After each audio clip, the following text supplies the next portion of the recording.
What's going on, guys? Back with another episode. This is episode 12, if I'm not mistaken, of the Winning Browns podcast, where we win as two Indian guys, more subscribers than the Browns win football games. And it just so happened that the Browns won a lot of football games this year, but they couldn't win enough to reach the They promised couldn't win land, enough. despite They could being the not. dark horse favorites. Something we'll get into as far as our predictions and how they kind of aged. I know for certain Akilesh's predictions aged a lot better than mine, but we both had our. Not necessarily. Not necessarily. Not necessarily. But Well, you at least got one of the teams correct in the Super Bowl. I didn't. that's true. Uh, That's true. That is and true. we'll talk about why the kind of like the doubts I've had about the Niners, but the proud the I'm how proud I am as a Niners fan of this team. And hopefully we're one game away Let from. me just, you know what? I'm gonna cut that short. Let me just say what Yash is essentially saying here. In his mind, this is what's going on. The entire 49ers fans just booed the heck out of every single Kansas City player there. And as we know, Kansas City players are like Michael Jordan. They take everything sensitively. You walk in a certain way, sensitive. They do this in a certain way, sensitive. And you know what the deal is? In everything else but sports, being sensitive is a horrible thing. Being That is sensitive in true. Very sports, true. especially when you're Patrick Mahomes, like the moment I thought of you. The moment I saw that thing, I thought of you because I know in your mind you're scared as heck. You're telling the 49ers fans stop it because you know what's going to happen now?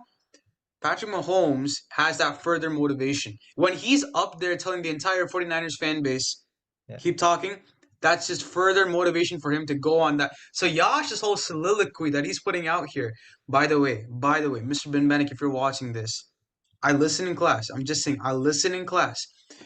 The soliloquy that he's going on right here is essentially just one thing. He is so afraid of what's going to happen on Sunday. He is so nervous, not maybe doubtful, but he's No, so certainly not. nervous I was coming up more for Sunday. doubtful about us 4 years ago when we played the Chiefs.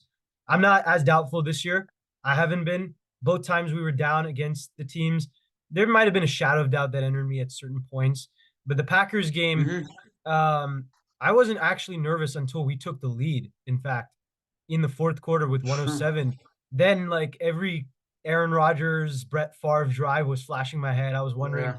whether Jordan Love could do the same thing. And he chose to be Brett Favre, not Aaron Rodgers, and not Brett Favre from the '90s. Brett Favre from But look, 2009 man, as the I do want to Minnesota say Vikings throwing credit across his to that body. man though. No, but I do credit to that man. I mean, he took a Absolutely. team of some nobodies, really. When you look at that wide receivers or in the tight ends that he had, really a bashed up offensive line.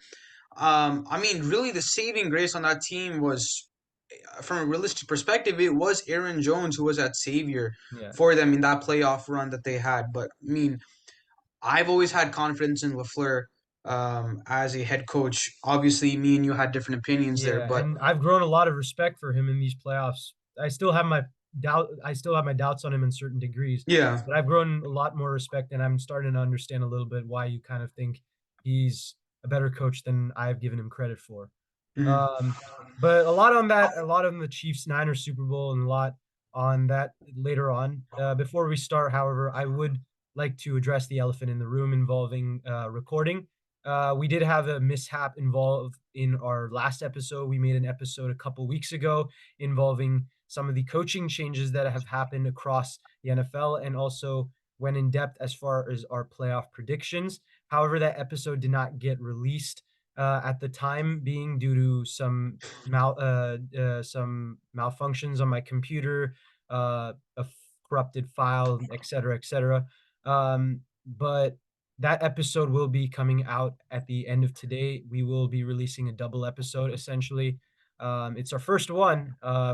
We'll see whether Yeah. we want to do more and more of it or just kind of stick with the original plan. But it is something we want to apologize for you about as far as getting our content more out consistently. It was a promise we made, and in some way, I feel kind of responsible for not being able to keep that promise. But we will be more consistent, be more communicative about problems like these in the future.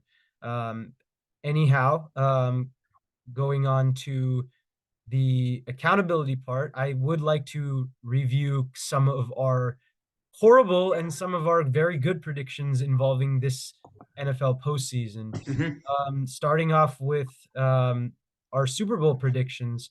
Yeah, Akilesh, you had the Ravens versus the 49ers. That came pretty close, a lot closer than mine. The Browns versus the Lions. yeah. A statement Not I that never thought I would say before this year.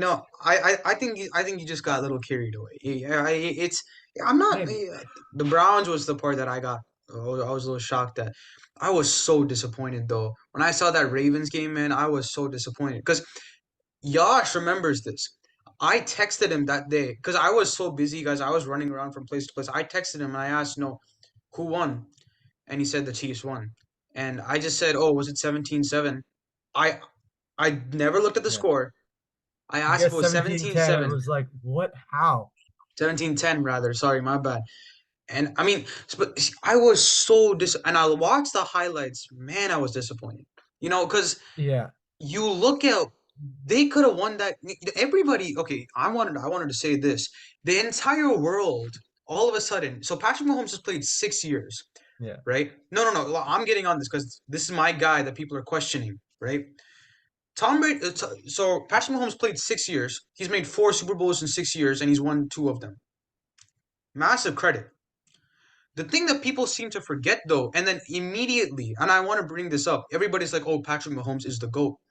I mean, if this guy retires right now, he goes into the Hall of Fame and all of this stupid stuff. Yeah. Let me just point this out. Patrick Mahomes went to four Super Bowls. He's won two of them. You know the one that he lost against, that he got absolutely bashed against? Tom Brady. Mr. Tom Brady GOAT. The Tom Brady GOAT that everybody calls him.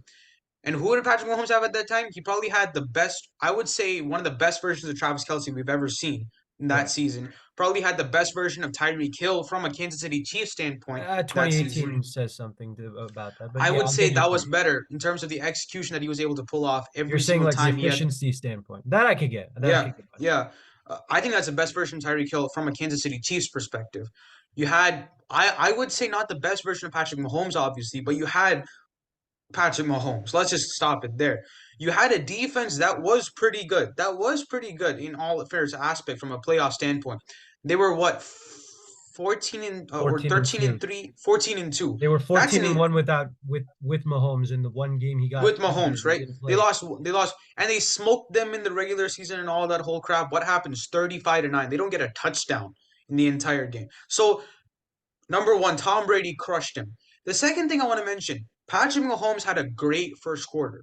Good to great first quarter. I mean, he had Kyle Hamilton stumped with the whole Travis Kelce thing. Look, first of all, Kyle Hamilton played a great game. If we really look at the way he positioned himself, it's tough against going against Travis Kelce. That first half was not a good half for him. I mean, I think the analytics was he allowed 55 yards to tight ends, all-purpose tight Yeah. yards to tight ends throughout the entire season. He goes in that game, and then Travis Kelce obviously goes for 100 plus yards that game. Patrick Mahomes and the Chiefs offense in that first quarter scored 14 points. Second half, they had no points. 68 total yards of offense. 68 for a Kansas City Chiefs offense. 68 total yards of offense. And we're going to say he's the GOAT now because he won 17-10, where his defense carried him all the way throughout the playoffs. We're going to say he's the GOAT when the Bills kicker could have easily made that field goal and they got the wide right curse on them. Like, I'm just going to be reasonable here. Patrick Mahomes will go down in history as one of the greatest quarterbacks of all time. But calling him the GOAT right now is absurd. It's disrespectful to the legacy and the history of the NFL. And I don't care if he wins this Super Bowl. When he wins like four Super Bowls, there's a conversation to be made. Calling him the GOAT right now is undespicably just I don't know. I mean, I think people just forget way too quickly. This man retired 1 year ago, and obviously, and already we're gonna start calling people the goat. I mean, it's just, yeah. No, For I me, get it's what you're like saying. like I will say this. I don't think that the people who say that Patrick Mahomes is going to be the GOAT, I think a lot of them are just pretty much ignorant. A lot of them really don't appreciate or really don't care to appreciate the history of the NFL, and a lot of them have just that recency bias. I really wouldn't think too much of it. I don't. I personally, I think Mahomes has the opportunity and has the ability to go down as maybe the greatest quarterback of all time, but that is a That I long way agree to with. go. That That I is a agree with. long way Yes. to go, and that's nothing against Mahomes either. Like Hmm. you made the you brought the argument of the 2020 Super Bowl, and while you can talk about that Super Bowl, we also a lot of people I feel are starting to forget that Super Bowl. We were raving about Patrick Mahomes making some of the most incredible throws ever. Okay, he was Yeah. making throws that should not that no human should ever make, no God should ever make. And then Okay, ultimately the team got 9 points. right, but I See, mean, there was, that's what but I'm that's the saying. thing. We're like, I'm not sitting here and defending Mahomes or whatnot. But all I will No, say is that there are things that people forget about Mahomes that he does that sure, just no 100%. quarterback has ever done. So you got to give him credit where credit's due there. And Yeah, I do I mean, think that look, he has here's my point in all of this. He's easily, I honestly would say he's the right. most talented quarterback that has Yeah, ever touched the NFL. Okay, forget Dan Marino's arm, forget everything. He's the most talented mhm, quarterback ever. right. Period to me. Okay, Yeah, but you're not gonna call him the GOAT, right? correct. See, Yeah. that's all I'm saying. In the future, could he be the GOAT? Right. Hundred Yeah, percent. and that's what and that and I agree with you, is what I'm saying. I mean, he's not even gonna have the second most amount of Super Bowl rings next year. He's had a very good prime, and that he's no doubt about it, a first ballot Hall of Famer at this point, very quick at that, to get himself into that Hall of Fame candidacy. Um, but he has a lot but Tom Brady has set the standard very, very high for what it takes to Yeah, be the GOAT of football. So it really, I mean, Mahomes has a long way to go before he's even in that conversation. I think And it's that's nothing against achievable. Mahomes, nothing against Yeah. Brady. See, I think this is where I want to see Right, Mahomes. Mahomes has played with Tyreek Hill. Now he's not played with Tyreek Hill. right, Mahomes has played with Chris Jones, probably who to me has been the most consistent inside defensive lineman over Patrick Mahomes' career. As long right. as he's been there, he's played with Travis Kelsey, I would honestly argue is the second greatest tight end of all time. I think he's right below Rob Gronkowski, or maybe equivalent to Rob Gronkowski at this point. To me, honestly, just based on the way he's able to adjust to the offense. I mean, he's not a true tight end if Right. we're putting it like that, but he's tight end enough for me.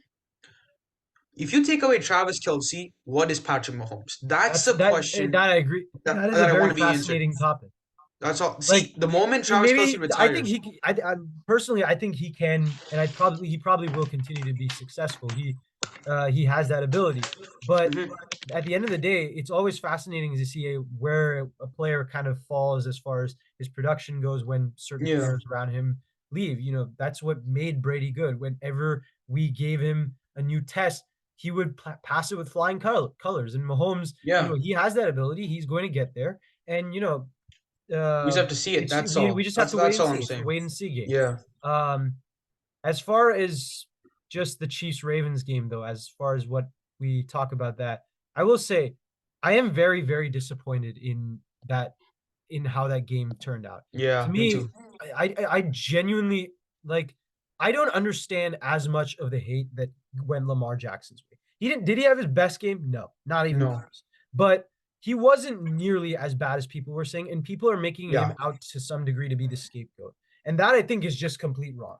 yeah, Lamar yeah, Jackson accounted for 100%. 300, if I'm not mistaken, yes, 343 yards, I think so. 343 yards All-purpose yards. of the Ravens offense this past game. Okay? Sure. I don't know how you can blame him for the fact that what's his name?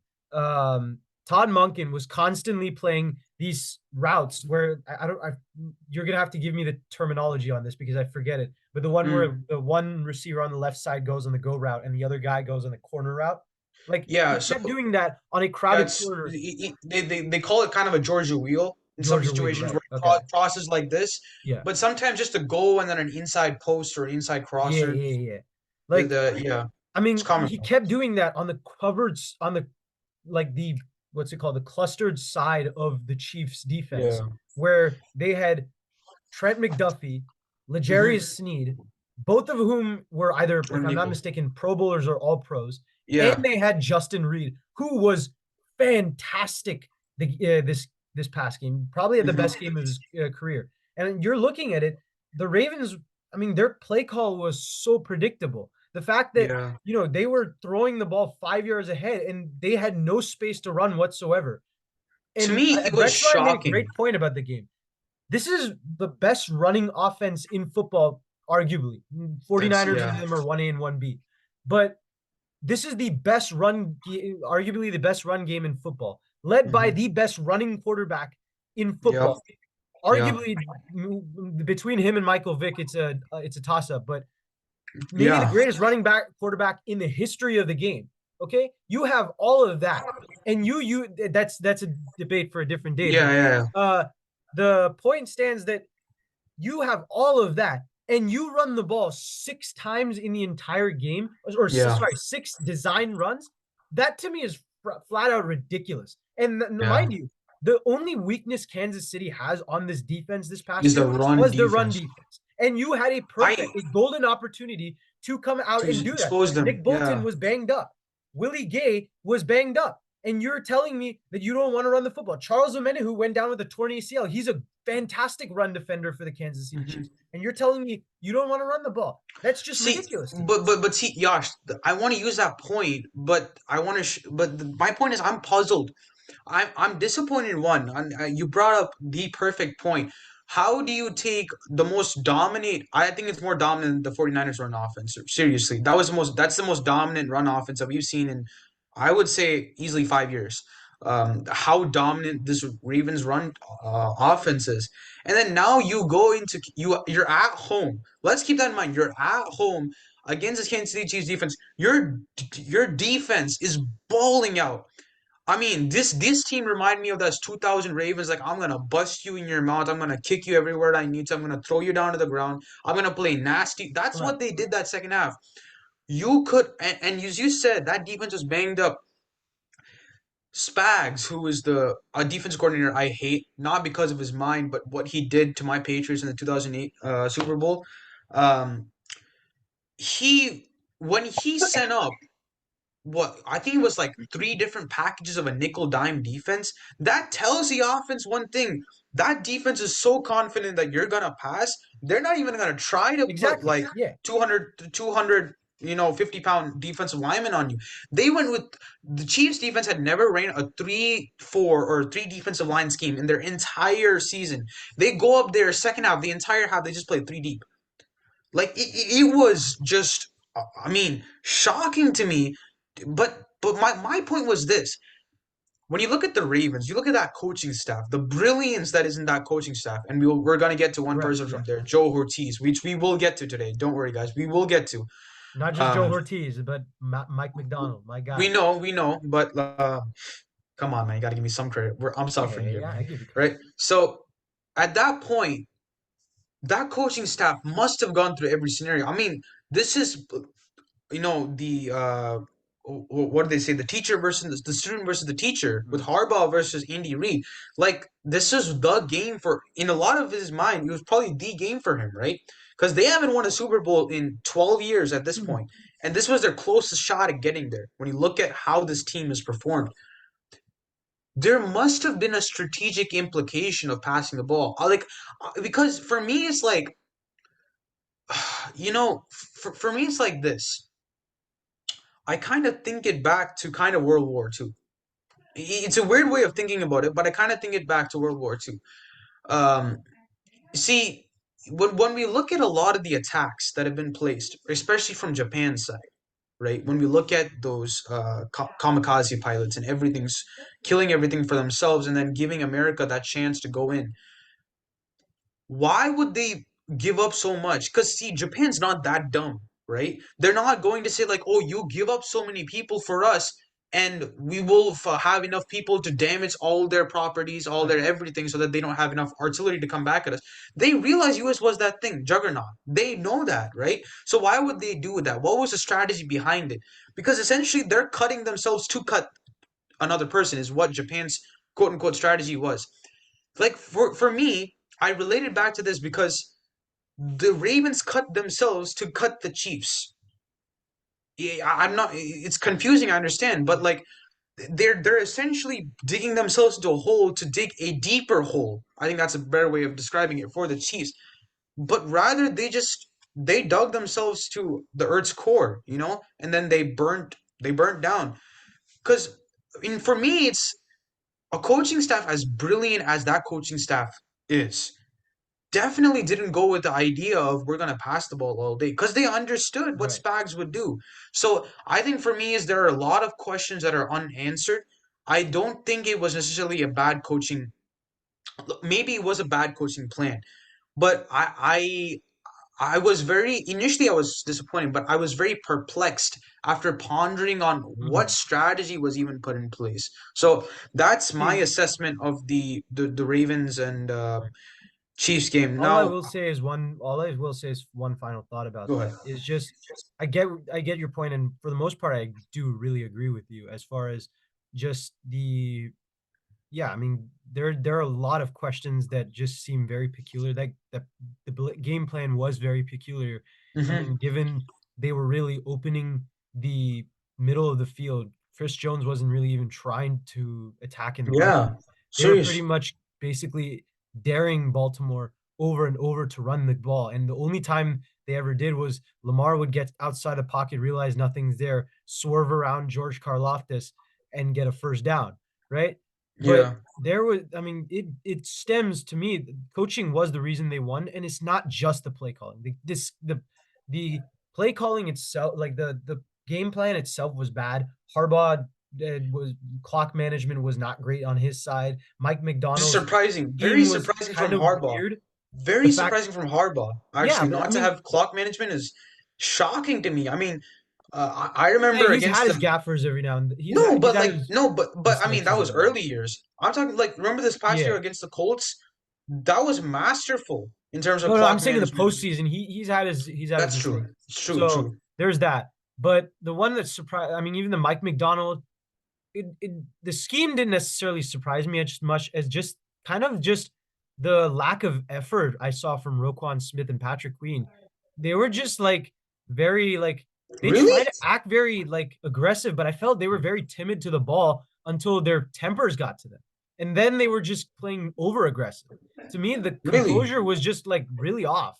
It felt to me like the Ravens were just like they were just waiting. Like, I mean, you brought up Kansas City earlier as far as they're waiting for some sort of something that can piss them off, that they can take personally. It seemed like the thing about Kansas City is they don't necessarily need that as motivation. They need that as extra motivation to take Mm, that extra step. In the case of Baltimore, that seemed to be their only source of motivation this past game, given the fact yeah. they were very lethargic the ball. Zay Flowers was, he was making this incredible play one Look, play and then I just don't not care. getting I the don't care if ball you're a rookie. I don't care if you're a 50-year-old veteran. You do not do that in that situation. You don't go up to a chief and and ooh, spin and the then start. fall, and then the next play you fumble the ball. But even that wasn't the part. The first quarter, I mean, he scored a touchdown, and then the very next drive they had something going, and he just kind of like stopped running the route. I think if he had run the route, Yeah. Lamar would have seen I him, and that would have been an open You, play. you, you know what, man? I think the perfect way to describe it was the epic collapse. I think that is the way. I think the coaches, the play calls, belief in the play calls. I think that is the thing that messed them up. Belief in that play call to Mm, so know that yeah, it's gonna happen. Look, yeah, I understand you brought up the point about Lamar Jackson. I'm not going to sit here and say he had a good game. As yeah, you mentioned, he didn't have a good game, and I'm not going to try to defend him. He did not have the game he needed to have. But I agree with the fact that he's not should not be labeled as the scapegoat. Yeah, wasteful or. However, I'm going to come back to this though. There was a quarterback that was named wasteful. There was a quarterback that had a lot of doubts whether he could achieve something. I think the 2 weeks ago that whether he was capable enough to take this team to the Super Bowl that they hadn't been to in 4 years, and Brock Purdy Purdy stepped up. showed up. I mean, I remember texting. I mean, you were sick that day, if I'm not wrong, or had you just caught the flu or something of that sort. I remember texting you, and I said it was 24-3 at the half, and I was like, bro, you sure? And I Mm. mean, you didn't respond, obviously, but I was just like, this game is done. 24-3, the way that run offense was rolling. I was disappointed. I thought the Lions were going to beat that out. I will mention this about the Lions. Third quarter, everybody's on Dan Campbell, especially the past week. They were just on Dan Campbell for not taking those field goals. Let me mention something. When you have a team needs an identity, and a team needs to execute the identity and show that identity. Whether it executes or not, it needs to show that identity. This team was the highest fourth down conversion and fourth down taking team in the entire NFL. I think some of the most of all time when you look at the amount of times they went for fourth down conversions. They're not afraid to do it. They will go at you they're not afraid. They'll see, you have to understand for them, they will your morale as a defense. When they see you going on fourth down, you're like, they're challenging us. And when they get those, you're like, why can't we do anything? Confusion Right. starts to set in, go everywhere, all over the place. Um, that's what they try to do, and they were successful with that in the first quarter.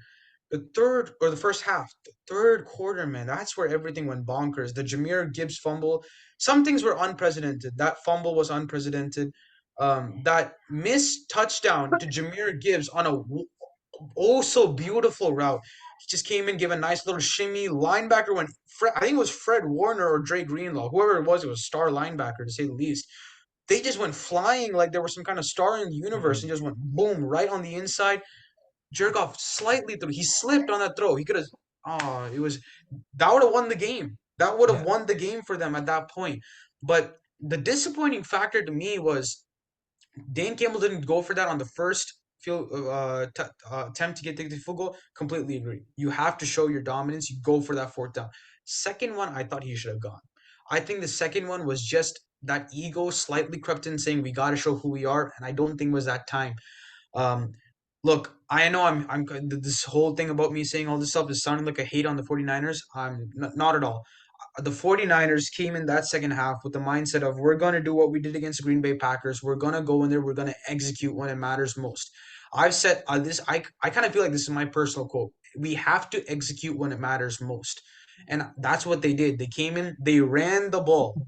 They ran the ball. The 49ers, Kyle Shanahan, I think he's kind of found that thing where he's like, passing doesn't work. Let's just run the ball, and that's what he did. Ran the ball, ran the ball, ran the ball against that defense, and it worked out. It worked out in the end.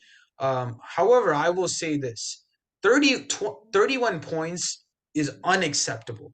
Unacceptable by a defense that is as talented as the San Francisco 49ers. I think Steve Wilkes should be fired after the season ends. Um, I don't think he should be the 49ers defensive coordinator. I just think it's just bad for them to have hired him as a defensive coordinator. But if that defense played the way that it did, they don't have a chance against Kansas City because Kansas City will get rolling quick when need be. I'm not saying the defense can't do it. This is the most talented defense, but when the talent doesn't match up with the execution, that's where the problem lies. So that's my viewpoint on the 49ers against the Detroit Lions.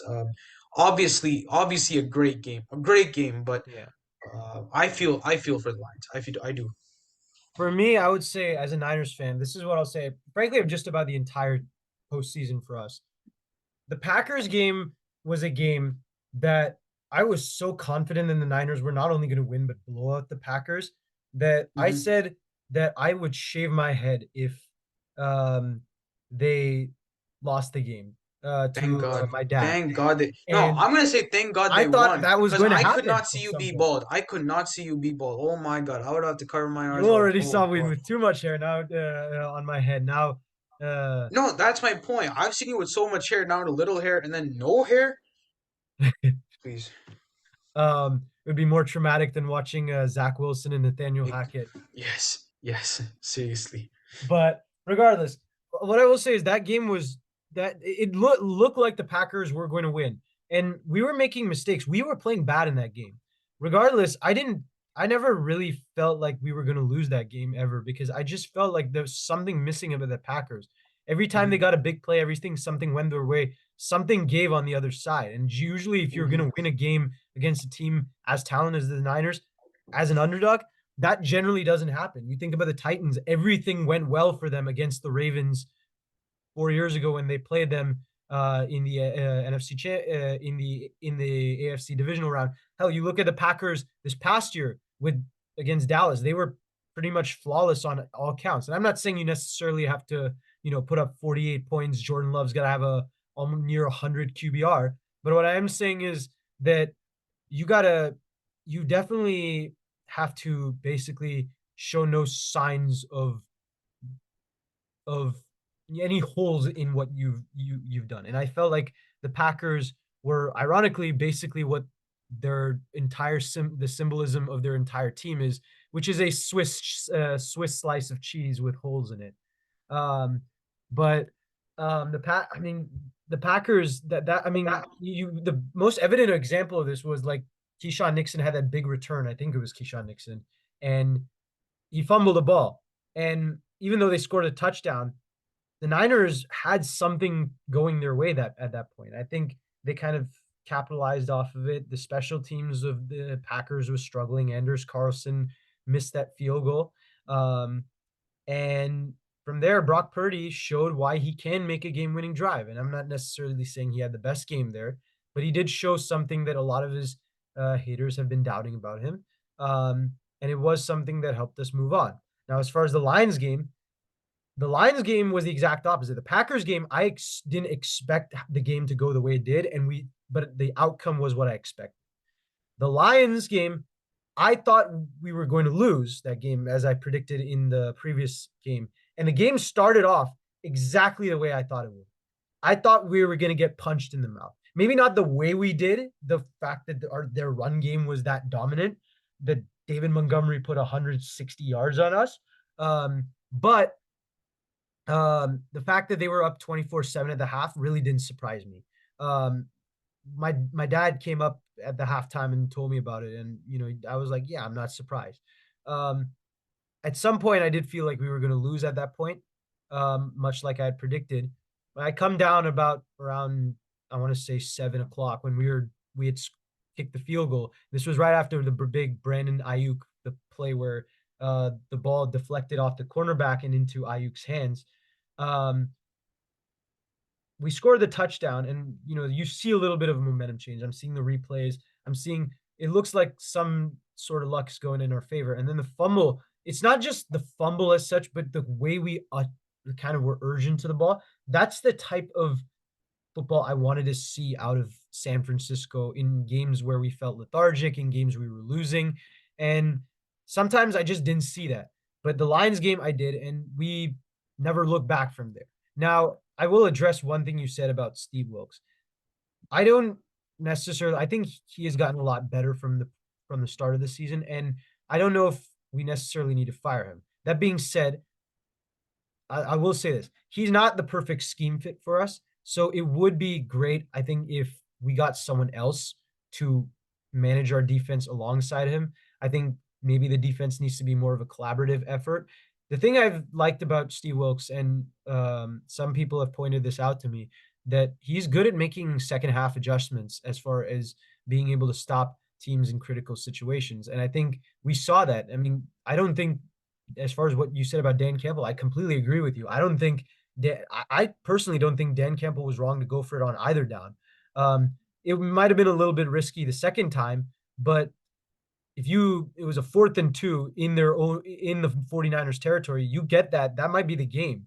Because with the Lions offense, the momentum they had with their run game, I mean, there's no shot that the Niners necessarily stop them again, especially at that point, given where they kind of how they'd have to line up schematically.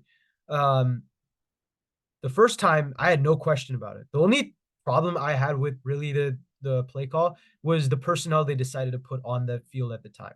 Josh Reynolds had 2 drops prior to that play, and then he had a 3rd drop on that play, and you decided to throw him the ball as your second read. I really didn't get that at whatsoever.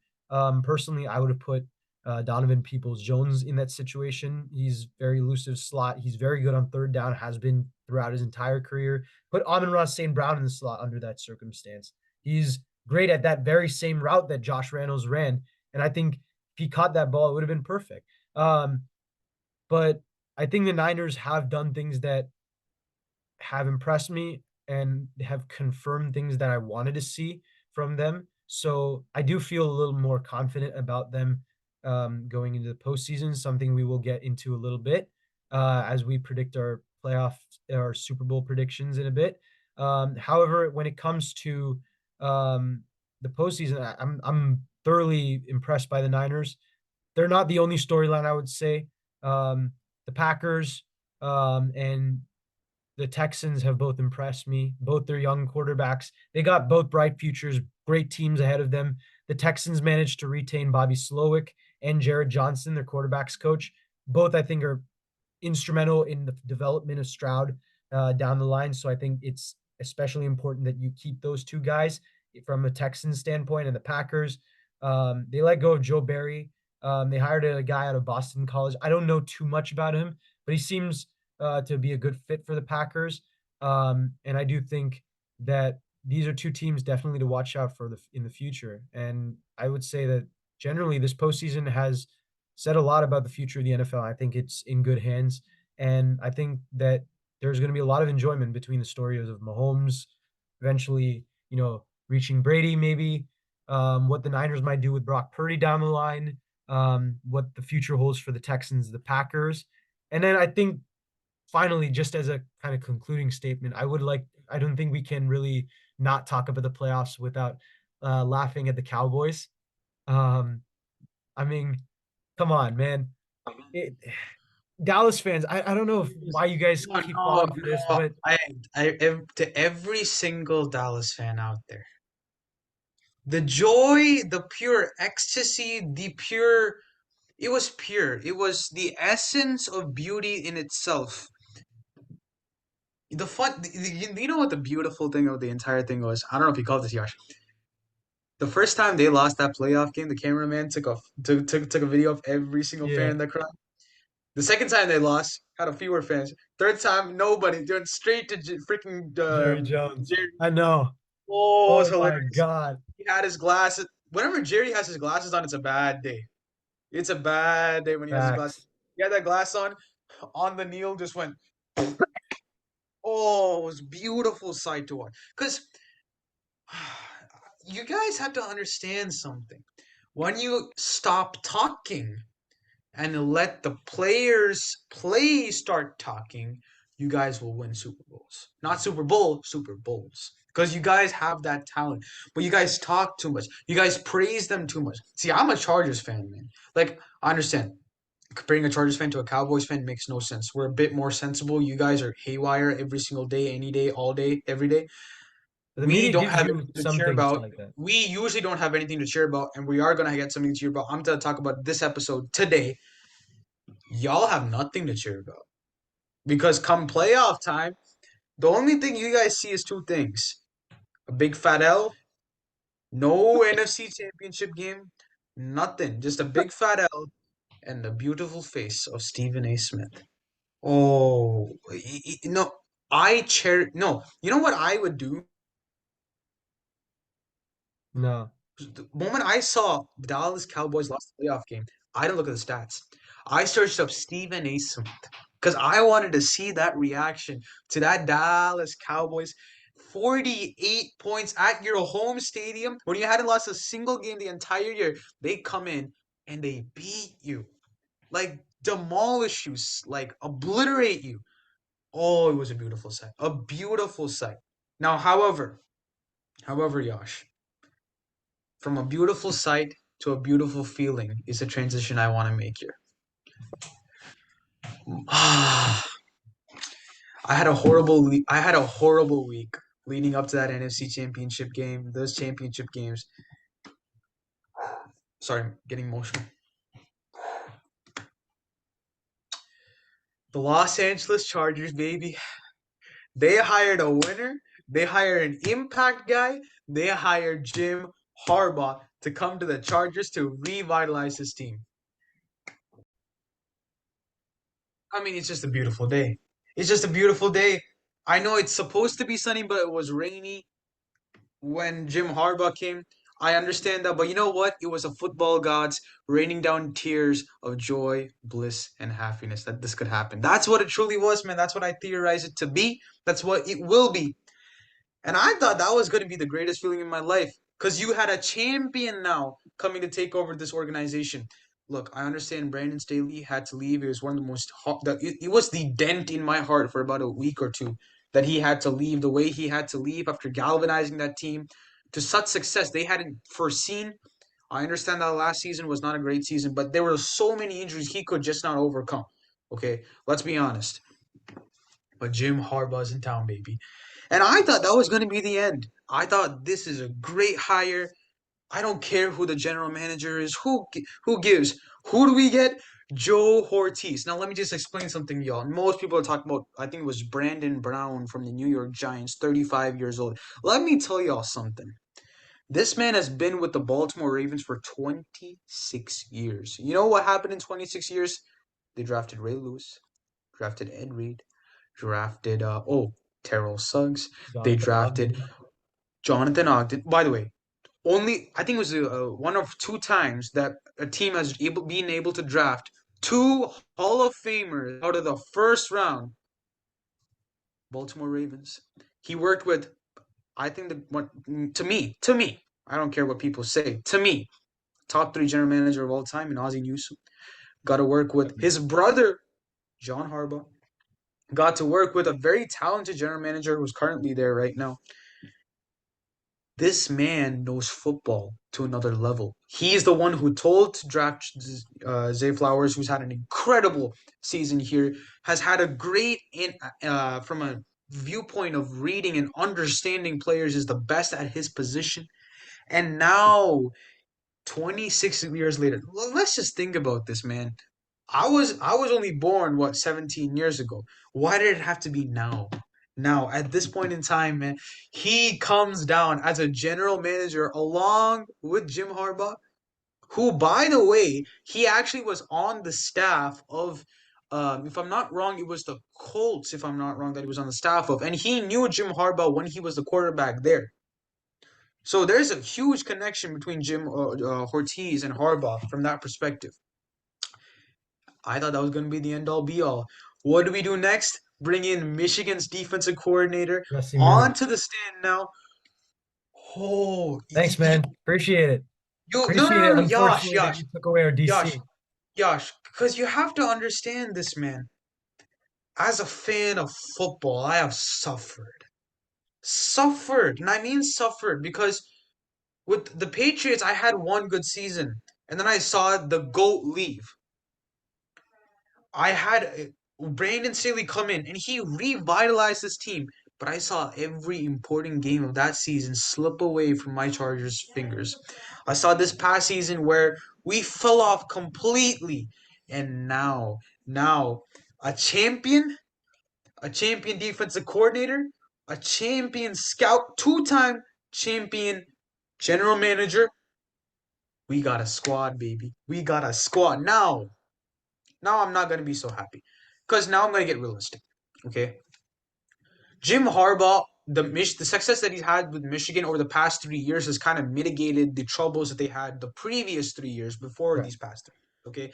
It wasn't all rosy. I mean, at one point, it was an idea of firing Jim Harbaugh, which many people were settled on. So let's not act as though Jim Harbaugh is the savior grace of everything. Right. He's a great. I'm certainly happy that he's coming with the Chargers. Don't get me wrong.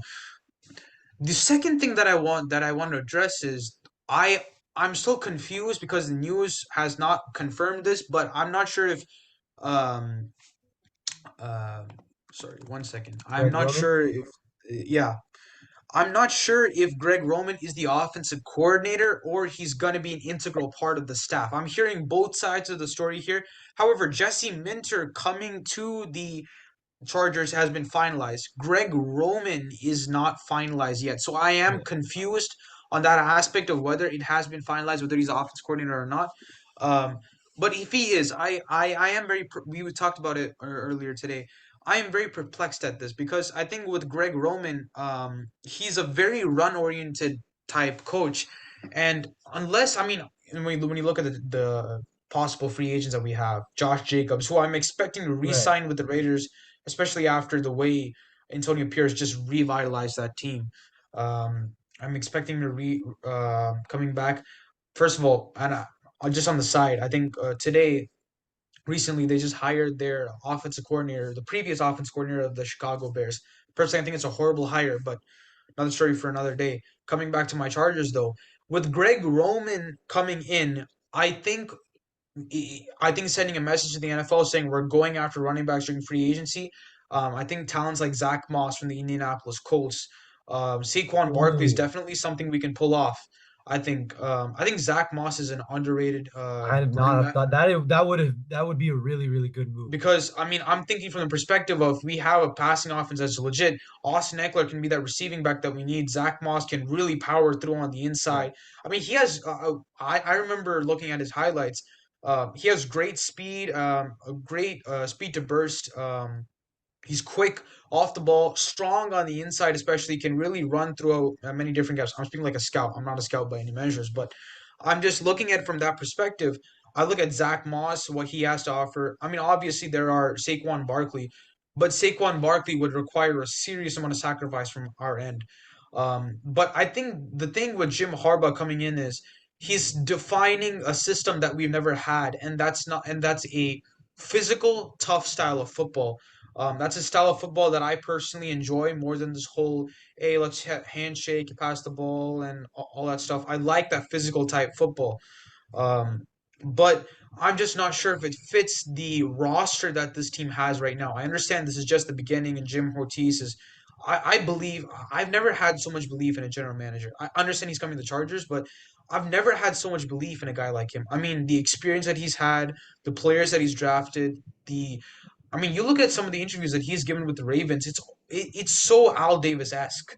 It's really win at all costs. Got to find a way to win. What do we do to get this win? I mean, it's all about team win. I'm an insane fan of him. Really, more than Jim Harbaugh, which is surprising. But I'm an insane fan of this guy. The way he works, the way he operates. If you guys haven't seen it, see the press conference. If you're really into, I mean, you can see how that team is going to come out. However, with coming back to Greg Roman, I am definitely concerned as to what it is. Now, I do have some possible ideas on the Chargers, and I wanted to ask your opinion, including you, Yosh, Okay. and you guys out there. Look, in terms of cap space, it's a big issue that we have right now. I mean, Keenan Allen, Khalil Mack, and Joey Bosa, I think, are taking the biggest cap spaces in the NFL right now. Yeah. And I was talking to you about this earlier today. I think the Chargers should actually draft back. So right now, currently, they're standing at the round one, pick five spot. I feel they should draft down to round one, pick nine with the Chicago Bears. Now, the Chicago Bears, this is a possibility. I mean, obviously, this defense has had a big, major issue with slot. Outside cornerbacks, and I think they should trade for the Pro Bowl cornerback out of Chicago right now. Is it? I forget Jalen the name. Johnson. Jalen Johnson. There we go. Jalen Yeah. Johnson out of Utah, if I'm not wrong. Very talented cornerback, honestly. I think had 4 interceptions this season. Had a pretty good year. Fits their scheme I too, think or fits Jesse Minter's scheme particularly. yeah. And I think him coming in, and with that, what I would suggest is we come in. They don't have a second round draft pick this year. We give them our second round draft pick in exchange for their first round pick. Um, I keep on forgetting his name. Jalen Johnson, right? Jalen Yeah. Johnson, and a future second round pick. And then with that, what we will give is what we'll give up is Quentin Johnson. So when we do that, essentially, I understand Quentin Johnson is an upcoming talent, but I think it's just better served to get him out right now. So or Quentin Johnson, I was actually thinking of this too. So once we do that, right, we get back some draft capital in terms of getting a future second round pick plus Jalen Johnson. And then with the Giants, now this is where I think I was really, really kind of considering it. There's two ways I was thinking of going about this. One, trade away Rashawn Slater. Straight up trade away Rashawn Slater. Now, I I wouldn't do understand that. this is a very, very bold statement because I think honestly, you give with Jim Harbaugh now, this guy will be the best tackle in the league. I honestly think because he has He that has that potential. talent for sure. I mean, the past 2 years have been tough with injuries and everything. Yeah. But I think he has that talent. With Rashawn Slater, when we trade him, the thing is, we're going to get back insane draft capital. We're Correct. also going to get back an insane amount of. We're going to get Saquon Barkley. That's period. The other thing I was thinking about, which I think is going to be the more legitimate option, is trade away Keenan Allen to the New York Giants. Now, the reason why I say this is this: Keenan Allen is getting older. Okay, he's a great receiver. He's probably had one of the best seasons of his career last year, but he's getting older. Yeah. We do need replacements. We're short on cap space. We do need that running back to come in. We trade away Keenan Allen to them, along with the draft pick that we've gained from the Chicago Bears to the New York Giants. Right. In exchange, we get the two second round picks that they have. Right. Plus Saquon Barkley, and I think that's a fair trade. I think they would agree to that. We get Saquon Barkley, we get those two extra draft picks. Now, my thing is this: it's a prayer to, it is really a prayer. But if Joe Alt, I think he's the best tackle that I've seen in a long time. A long time. This guy has insane range, great feet, great hands, can really come out of the box if need be, can play inside, he can play outside. He's fantastic when you look at those 90, 60 pass protections that you look at. Right. Obviously, those are terms that can be mixed around, but they're common terms in terms of quick tempo offense that Notre Dame is known for. Strong guy, has great hands. Obviously, I mentioned we get him, we are solid, right? We get him, and then we have those two additional second round draft picks we bring in. That's where I stand on that in terms of drafts. Now, I think we should do off season though, along with Jalen Johnson, is trade away Joey Bosa for Brian Burns from the Carolina Panthers. That I don't think will happen. I don't think, frankly, See, I don't think the Panthers are going to re-sign Brian Burns. So you guys have a yeah, better chance of really signing him in free agency rather then than, trade him. yeah, than trading.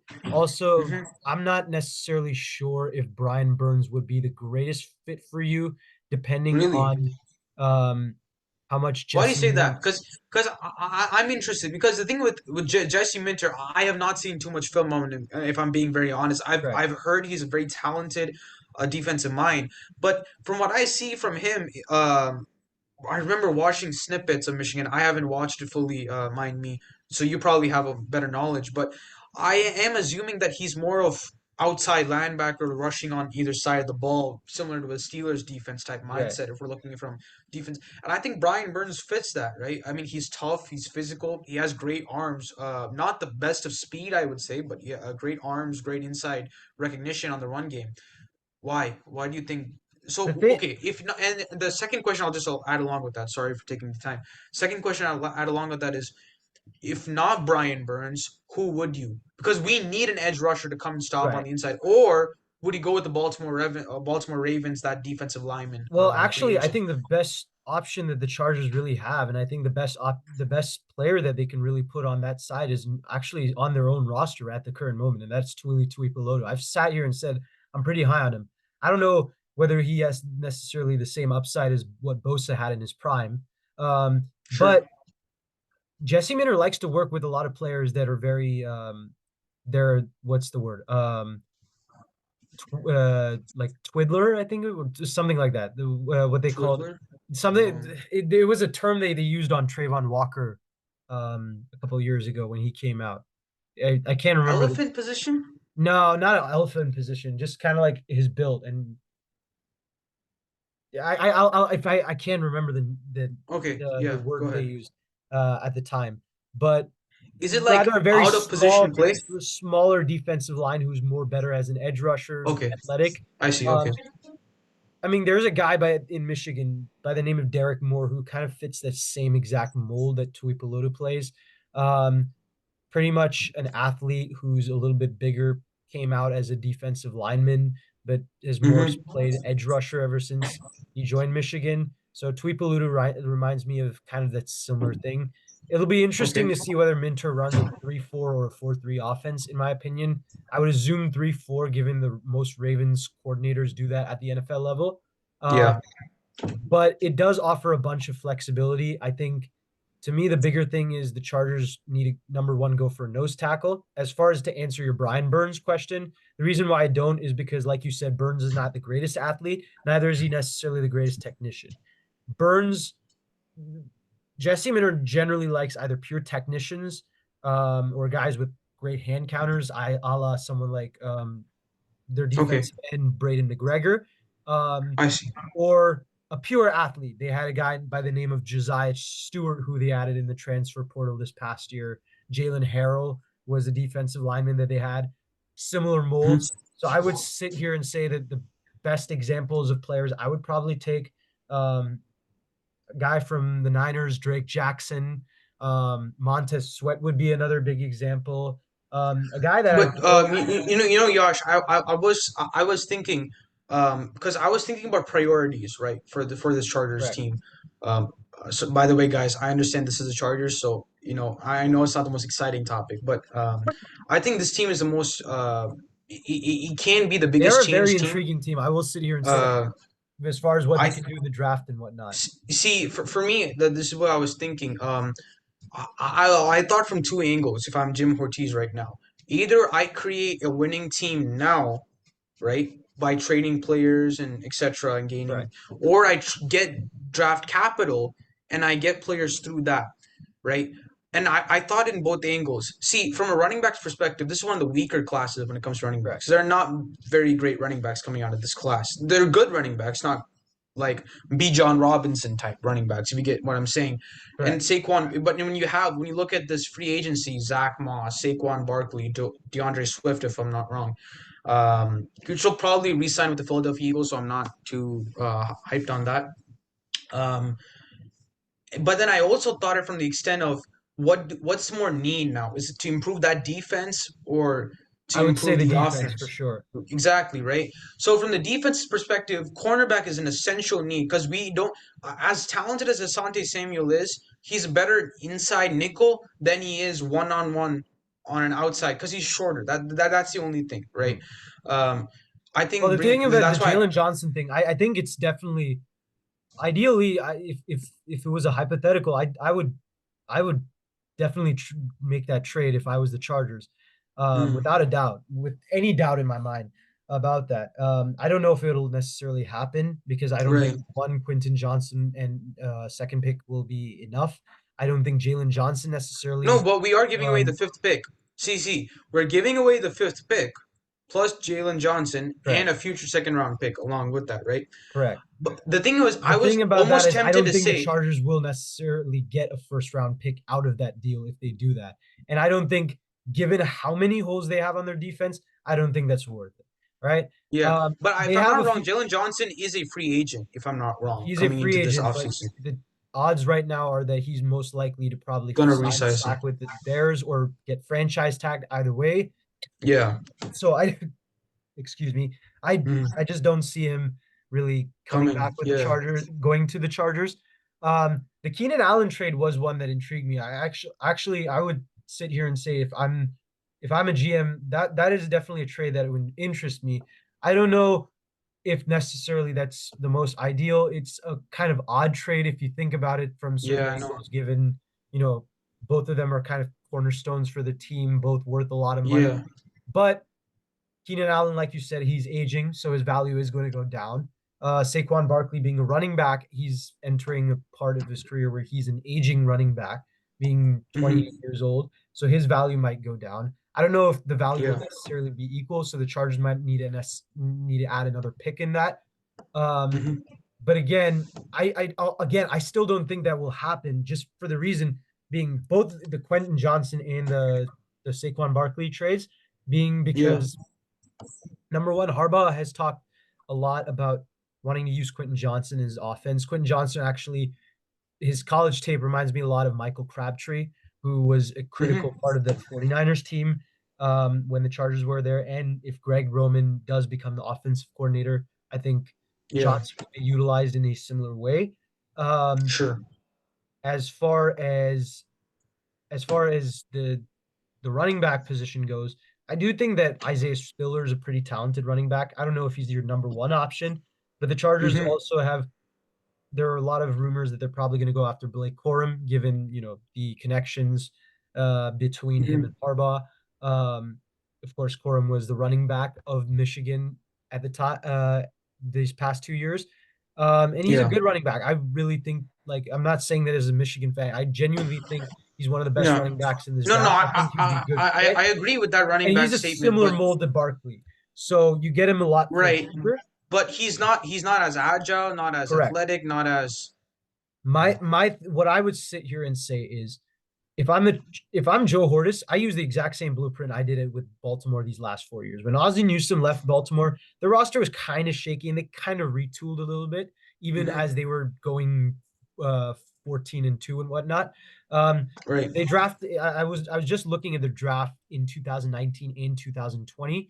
In Hmm. 2019, they drafted Miles. They drafted Marquise Brown in the first round. They didn't have a second round pick, and then in the third round they drafted Jalen Ferguson and Miles Boykin. Miles Boykin being a wide receiver, Jalen Ferguson being a defensive end who actually kind of fits that kind of same role um, Mold. of Tuli Tuipulotu and Derek Moore, whatnot. By the way, rest in peace, Jalen Ferguson.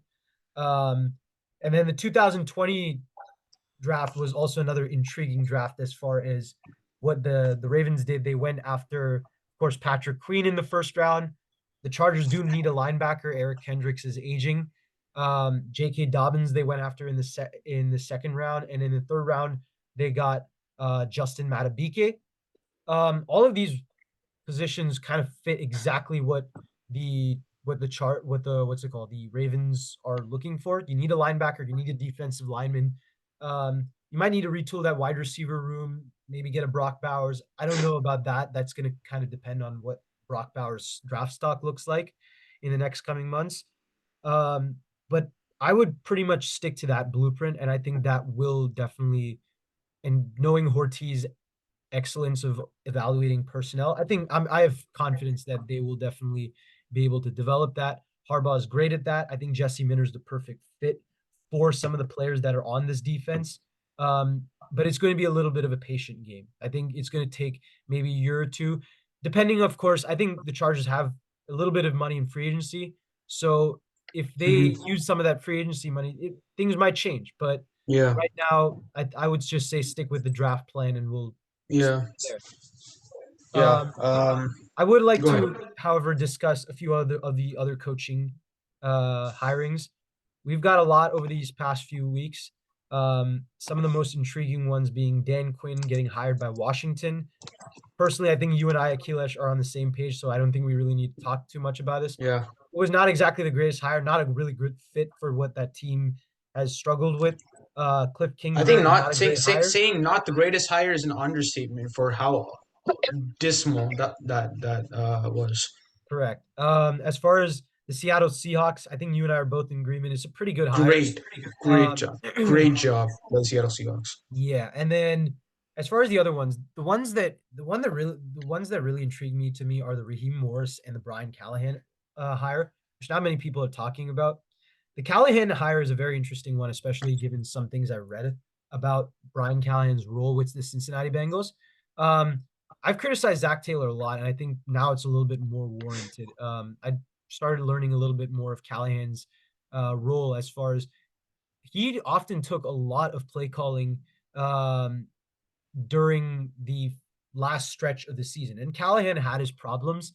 But the fact of the matter is, um, this Bengals team was one of the most efficient offenses, one of the most aggressive offenses, and something that they really needed um, during the time that Brian Callahan was their offensive coordinator. Something that they lacked in the first few years, in the first few weeks with Zach Taylor, both in 2021 and 2022. Their air yards per attempt um, was dead last in 2022, and until Brian Callahan supposedly took over the play calls, and then it jumped up to number 11th in the league. And they finished 26th, if I'm not mistaken, as Mhm. far as adjusted air yards per attempt. Um, in 2021, they were in the bottom 10 as far as the adjusted yards per attempt. By the end of the year, they were first in the league in as far as adjusted air yards per attempt in the final 5 weeks of the season. And that was Joe Burrow's best stretch of his career so far, what I would argue. This year, Zach Taylor never really called plays. I get that there were injury concerns and whatnot. Um, but the fact of the matter is, you look into some of the things about this Titans team. Will Levis had 10.4 adjusted air yards per attempt this past year. That's the Mhm. most of any quarterback this past year. I don't know if Will Levis will necessarily turn out to be a franchise quarterback or whatnot. Um, But Brian Callahan is the perfect play caller for him. I think he's going to be a very good coach. I think he's shown that. And it's going to be interesting to see what happens to the Bengals really from here as far as what their future looks like because they have been a little bit suspect these past few years. But it's an interesting hire. The other one I would like to kind of talk to you about, and I want to kind of know your insight about this as far as you're better as far as talking about like the coaching side of football. But the Raheem Morris hiring is something that kind of doesn't stick well with me. Being that Raheem Morris, I think he's a great person, whatnot. But he had his problems as far as the culture goes when he was the coach back in Tampa Bay. One of his first hirings was new defensive coordinator Jimmy Lake. Um, for those of you who don't know who Jimmy Lake was, the Washington coach this past year in college football, the Washington Huskies coach, Kalen DeBoer, who's now the Alabama coach. Jimmy Lake was his predecessor. And Jimmy Lake got fired after 2 seasons with Washington due to having punched a player live on TV and having a history of punching players, his own players, during practice multiple times. I don't. I know that there is a bit of an old school thing, but at some point you have to draw the line to say punching a player mid game is just unacceptable. And I question, given what we saw with Urban Meyer 2 years ago, whether that will necessarily be the proper culture for the Falcons team that just went through Arthur Smith and his no BS kind of play style, which I think was a lot more lenient. Maybe he wasn't the greatest coach, but it was a lot better than what Jimmy Lake had to offer in Washington. But I would like to know your thoughts as far as kind of what Atlanta's culture might look like next year and whether this is a good hire. Because personally, I don't think so. Yeah, I think when you look at what's a good hire, what's not, it comprises of a couple of things for me. Number one is the individual. Look, I understand person is important, but I think scheme is also as important. So scheme, the person, and the second thing is the people that you had an opportunity to hire along with the person that you hired. I think that's how you can. These two factors is what determines for me a good hire. When you look at the Atlanta Falcons, this is a team that needs leadership. I personally think more than the scheme itself, they need leadership. They need a understanding of how they want to deliver themselves on a football field. Identity is super important for NFL teams, especially nowadays. Um, that's my personal thought, at least, on how NFL teams should be, put together. Um, from my perspective, I think this was a mistake. I agree with you on that assessment. Um, in terms of them at hiring their defensive coordinator, um, I'm not as I guess skeptical about him. I understand punching in the face. By no means is it acceptable, but at the same time, Bob Knight choked a player That is true. once, and now and not because of that he's one of the greatest, but that's just how he intends he was, right? First of all, rest in peace to a great man, to a legend of the game. Me and you obviously have different opinions on Yeah. his success, whether it was overrated or not. But in this case, I think that it was not a good hire, considering the fact that you had Mike Vrabel. I think Mike Vrabel fits this team better than any other coach that was hired. If you look at the run offense that he could have generated with Right. B. John Robinson there, quarterback development has been something that he has done over the years that he was there. You have Ryan Tannehill, who was a very average quarterback at Miami, comes in, He plays had as a a he very good had three quarterback, good, frankly. very solid years with Tennessee before he started falling apart. Yeah, and then now obviously you have Tennessee, who has that developing quarterback right there with them right now. I just I it's a for me it's a bad hire, not because Raheem Morrison himself is a bad defense coordinator, but it's because he's bad compared to Mike Vrabel. That's my perspective on it. I mean, I think Raheem Morris is an average defensive coordinator, if I'm going to say the least. He was not great with the Los Angeles Rams by any means. I understand he was a leader, but I agree with you in the sense. I think the mistake. I'm pointing to this again and again. As I mentioned before, hiring is both about the scheme and the person, as well as the people he is hired above of. along with the other people that were there.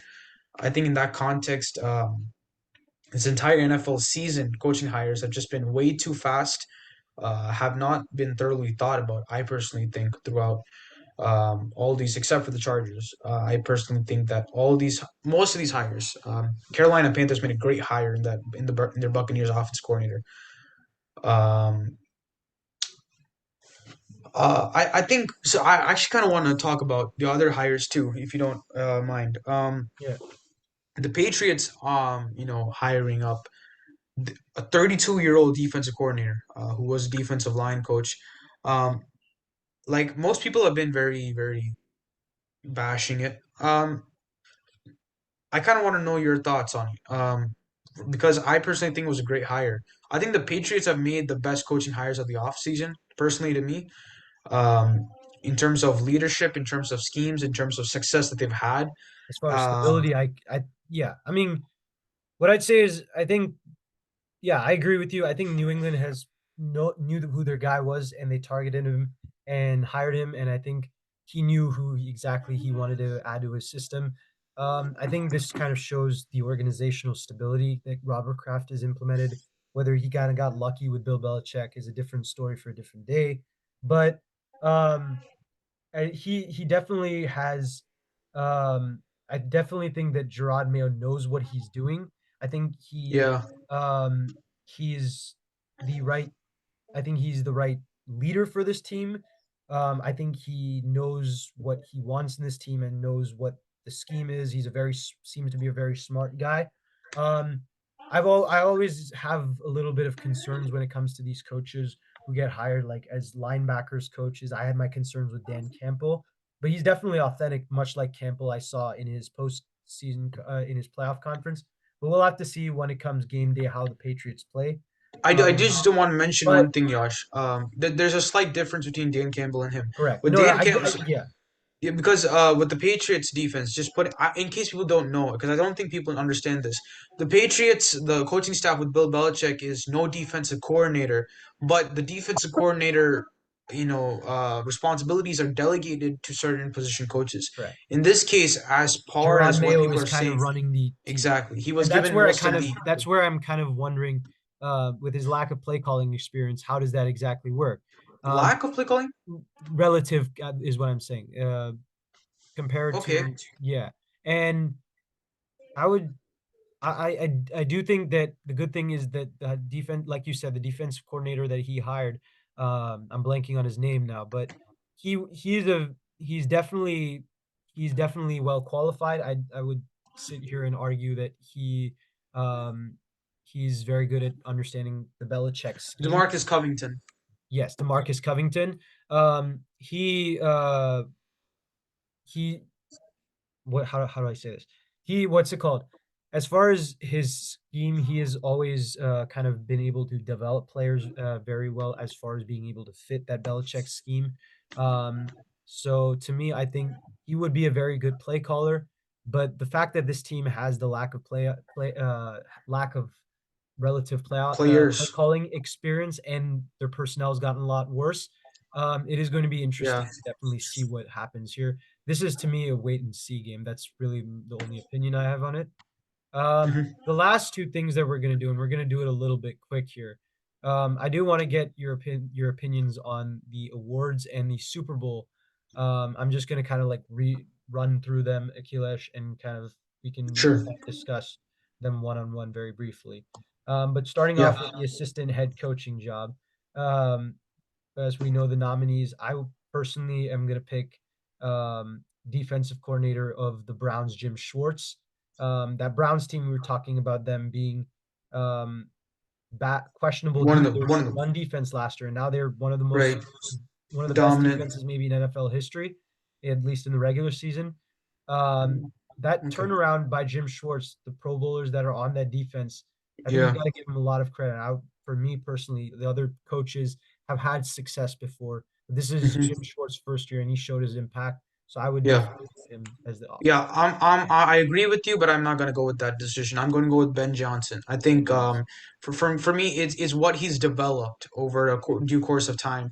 With the Cleveland Browns, you already had talented individuals with Myles Garrett, etc. And That's a very talented roster Yeah. by all means. With this offense, though, it's a bunch of young guys, young players who have full of potential. Jared Goff doubted the entire thing about grit, passion, Yeah. need to prove someone wrong. I think that's just a beautiful way that Ben Johnson's been able to develop it. As far as coach of the year, I'm gonna personally, It's easy um, for yeah, me. I'm gonna go with D'Amico Ryan's. Yeah. D'Amico Ryan, I mean, he took this He team changed from the the worst culture. team He in the changed the league culture. Yeah. to potential Super Bowl Second run of the contender down the playoffs. line. Yeah. There's not much to really say about that. Amazing. As far as defensive and offensive rookie of the year, I'm gonna go with Devin Witherspoon on the defensive side. He seems to get the most buzz about it. I don't know if I Okay. necessarily agree with it. There are a lot of great candidates on that defensive side of the Hmm. ball, but Devin Witherspoon has been one of the top ranked quarterbacks by almost any analytical metric. He's the heart and soul, really, of that Seahawks secondary right now with the injuries that they've had. Uh, Yep. Offensively, I think it has to go to CJ Stroud. As great as a season Puka Nacua has had, Stroud has done Hmm. something that most quarterbacks can't. He of course has the advantage of being the quarterback that I think helps him. So those are my two predictions. Yeah, CJ Stroud for Offensive Rookie of the Year, easy.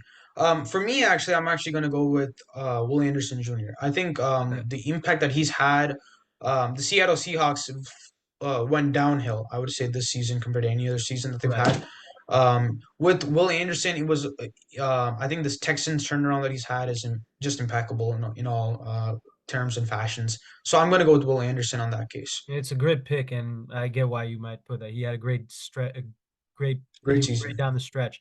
As far as offensive and defensive player of the year, I think it should be Deron Bland. As far as the touchdowns he's had, I don't think it will be. I think it will be Myles Garrett. Um, the fact that the fact of the matter is he led the league in almost more advanced stats than T.J. Watt. Given that, I think a lot of the voters have kind of leaned towards that in the last year. I think there's some sort of fatigue when it comes to TJ Watt, whether as far as voter fatigue, whether that excuse me, whether that necessarily You're allergic to your own decision. What? very No. funny.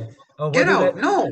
whether that No. necessarily means that 19 sacks. 19 sacks. I didn't hey, even I'm play not all saying that games. TJ. I think TJ Watt is more deserving than Miles Garrett right now, but I But you're do just think saying Miles who? Garrett, yes, given the Okay. success of the Browns, I think The that will Browns. win him the argument. Let me just say one thing, man. The Steelers made the playoffs because TJ Watt took them there.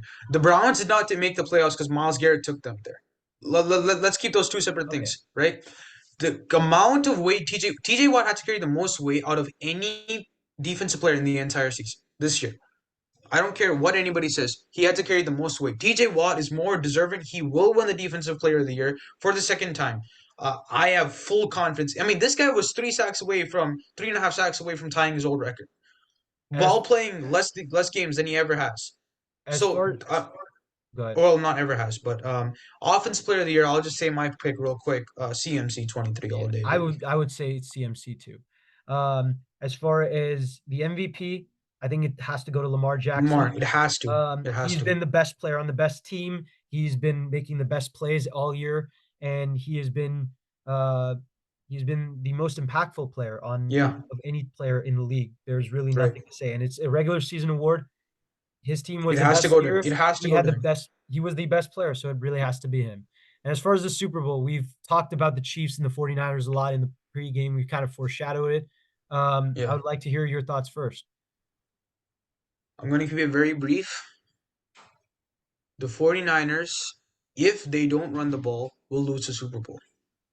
100% agree with you, actually, That's believe it. it or That's not. all. That's all. Um, I think the Niners, I'm going to say as a Niners fan, I think the Niners will win. But again, like I said, don't count on Mahomes. I've done that multiple times, but let's go Niners. And thank you for guys for watching. We will see you next time in the Winning Browns, hopefully when the Niners win the Super Bowl. But